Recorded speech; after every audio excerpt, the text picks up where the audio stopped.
Alexandre Boyon, commentateur de la natation au JO, révèle son combat contre le cancer. Je mesure ma chance.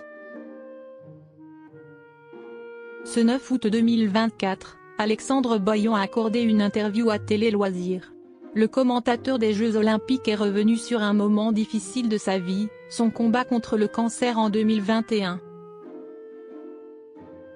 Alexandre Boyon vit un été 2024 particulièrement intense et joyeux.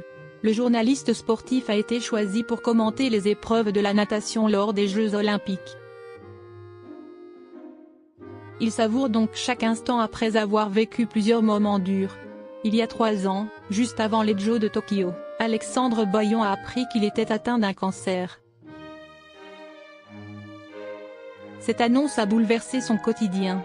J'ai eu une autre frayeur parce que j'ai appris juste avant les Jeux de Tokyo, fin juin, que j'avais un cancer, a-t-il révélé à nos confrères de Télé Loisirs, avant d'ajouter « J'étais prêt à me faire opérer tout de suite mais cela n'était pas possible. J'ai donc fait les Jeux de Tokyo en mesurant tout le bonheur que j'avais d'être là. Aujourd'hui en rémission, il se dit chanceux d'être en bonne santé, je mesure ma chance. » Outre son combat contre le cancer, Alexandre Boyon a également dû surmonter une autre épreuve. L'été dernier, le journaliste de 58 ans a eu un grave accident de vélo. Ce drame lui a causé 8 côtes cassées et un léger pneumothorax, une blessure qui aurait pu être bien plus grave si l'impact avait eu lieu au niveau des cervicales. J'ai beaucoup de chance.